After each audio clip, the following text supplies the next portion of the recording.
Salut les jardiniers, je suis au Jardin du Roi sur l'île de Mahé aux Seychelles.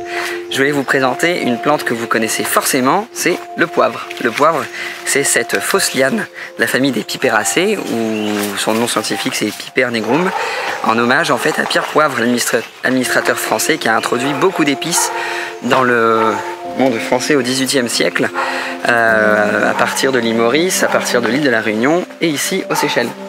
Alors pourquoi c'est une fausse liane? En fait parce que c'est une plante qui ne s'entortille pas, qui ne fait pas de tronc, donc c'est pas un arbre, qui ne s'entortille pas et qui n'a pas non plus de racines épiphytes ou de système d'accroche qui lui permet en fait de s'accrocher à un support.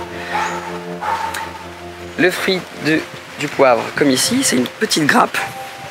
On voit des baies vertes toutes rondes. En général, la récolte se fait quand la baie en fait est rouge, donc est mûre, ce qui nous donne le poivre rouge. Si jamais on la récolte maintenant, on a du poivre vert. Si on la fait sécher au soleil, on a du poivre noir.